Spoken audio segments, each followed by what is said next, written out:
Umpisa natin ito mga kapatid sa bahagi ni Brother John Christopher Dunya. Mabasahin niya sa atin yung ikalawang Korinto 10 hanggang 18. Atin siyang subaybayan.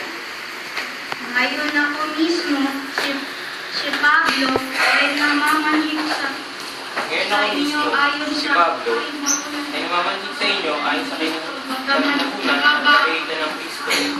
Bagaman mababa ako sa kanyuan sa gitna ninyo, samantalang magpagmula sa harap ninyo ay matapang ako sa inyo.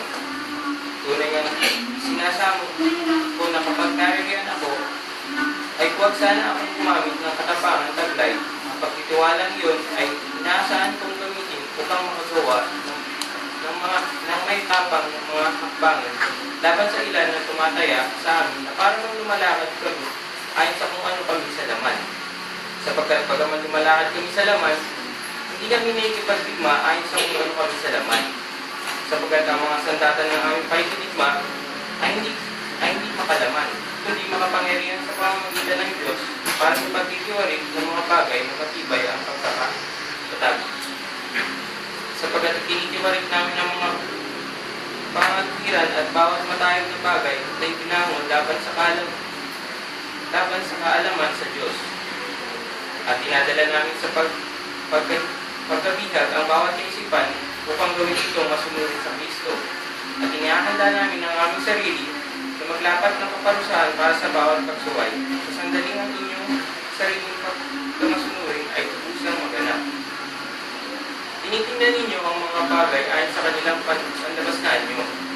Kung sino man ay nagtitiwala sa kanyang sarili na siya ay kay Kristo, sa alang-alang yung muli ang bagay na ito sa ganang kanya na kung paano siya ay kay Kristo, gayon din kami. Sapagkat lumabis man ng kaunti ang aking paghahambog tungkol sa autoridad na binigay sa amin ng Panginoon upang magpatibay sa inyo at hindi upang bumiba sa inyo. Hindi ako malalagay sa kahihiyan. Upang huwag lumitaw na nais ko na yung sindaking sa pamamagitan ng aking mga liham. Sapagkat, sabi nila, ang kanyang mga liham ay mabigat at mapwersa, ngunit ang kanyang pagkanaririto sa personal ay mahina at ang kanyang pananalita ay nakamak-pamak.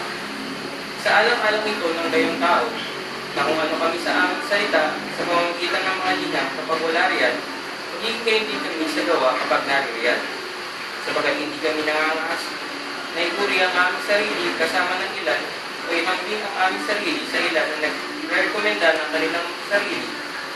Tunay nga sila sa pagsukat ng kanilang sarili ay sa kanilang sarili at paghahambing ng kanilang sarili sa kanilang sarili ay walang unawa. Sa ganang amin ay maghahambog kami hindi sa labas ng mga hangganang nakaatas sa amin, kundi ayon sa hangganang ng teritoryo na ibinahagi sa amin ng Diyos ayon sa panukat na pinaabot ito mismo hanggang sa inyo. Doon nang hindi kami lumalampas sa ganang aming sarili na para bang hindi kami nakaabot sa inyo. Sapagkat kami ang unang nakarating mismo hanggang sa inyo sa pagpapahayag ng mga mabuting balita tungkol sa Kristo. Hindi kami naghahambog sa labas ng mga hangganang nakaatas sa amin sa mga pagpapagal ng iba. Hindi pinangahawakan namin ng pag-asa na habang pinalalago ang inyong pananampalataya, kami ay mapadakila sa gitna ninyo na kaugnayan sa aming teritoryo. Sa gayon, ay lalo pa kami managana upang ipahayag ang mabuting balita sa mga lupain sa ibayo pa ninyo. Nang sa gayon ay huwag maghambog sa teritoryo ng iba kung saan ang mga bagay ay handa na. Kung di siya naghahambog, ipaghambog niya si Jehovah, sapagkat hindi ang isa na nagre-rekomenda ng kanyang sarili ang sinasangayunan, kundi ang taong inire-rekomenda ni Jehovah.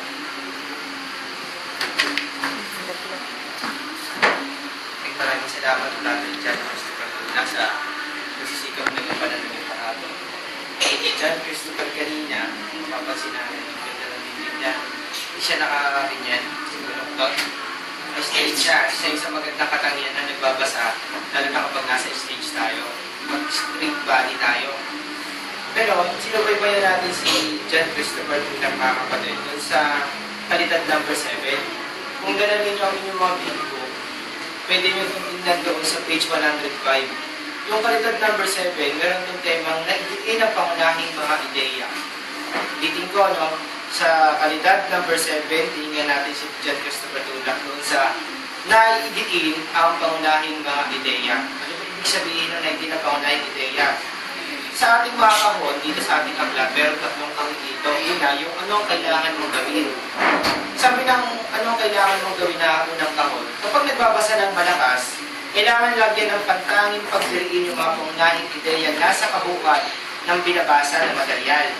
Ibig sabihin, halimbawa, yung binasa ni John Christopher Tulak, mga kapatid, ikalawang Korinto 10 hanggang 18, yun yung pinakamaterial niya. Kalawang Korinto 10, 1 hanggang 18. Ano ba yung mga pangunahing ideya nun? Para malaman natin kung ano pangunahing ideya nun, lalo na kung Bible reading naman tayo. Tingnan natin yung dito sa uluhan ng Bible. Sa kabuuang binasa ni John Christopher Tulak, yung ideya nun, ay yung may kinalaman sa paghahambog. May kinalaman sa paghahambog. Halimbawa, sa 13, sa talatang 13, ano yung ipaghahambog natin dyan? Na kailangan idiin kapag inilabasa natin, ikalawang Korinto 1 hanggang 18. Ang unang ipaghahambog natin, dyan sa talatang 13, kapag tayo nangangaral, hindi tayo mangangaral kasi hindi naman nakaata sa atin ang teritoryo. Kundi doon lang mismo sa iniatas nating teritoryo. Doon tayo mangangaral, hindi tayo mag-over the backward, trespassing. Yun yung kasi yung nakaschedule dito, yun yung sabi ng Bible. Pangalawang ipaghahambog natin, yung nasa 18 o nasa 17, si Jehovah, pwede natin ipaghambog. Pwede naman pala maghambog, basta may kinalaman kay Jehovah. Yun yung pangunahing ideya. Yun yung ididili natin kapag binabasa natin yun. Kaya nga binanggit dito, naidiin ang pangunahing mga ideya. Kung ano yung ideya na binabasa mo, yun yung ididili mo sa audience mo. Kinalaman sa paghahambog. Bakit ito mahalaga? Sabi dito, sa isang kahon, ng iyong mensahe ay mas madaling matatandaan kapag ang pangunahing mga ideya na idiin. Ibig sabihin na nito, minsan nga, pag inuulit-ulit mo pa. Diba, may kinalaman sa pag-ibig ni Jehovah, inuulit-ulit mo sa audience yan. Kapag nagpapahayag ka, kaya naman pag nagtapos ka lang magpahayag, ano natatandaan ng audience? Kung ano yung inulit-ulit mo. Kasi yun yung pangunahing ideya. Yun yung pinakadiwa ng impaksa ng binabasa mo. Kaya kapag yun diniin mo, matatandaan yun. Kaya meron kang mga puntong dapat tandaan pag magagawin natin yun. Ang isa sa dapat matandaan, Brother John Christopher Tulak, kapag pag bumabasa ka ng malakas, gumamit ng higit na kasiglahan, mas mabagal sa pagsasalita, hindi dapat mabilis. Pag mabilis, medyo sasablay tayo, baka mabulol pa tayo, kaya dapat dahan-dahan lang. Tapos lagyan natin ng tindi ng damdamin kapag ginagawa natin yung bagay na yan. Sa kabuuan, maraming salamat John Christopher sa bahagi mo. Nagawa mo naman ito. May naman,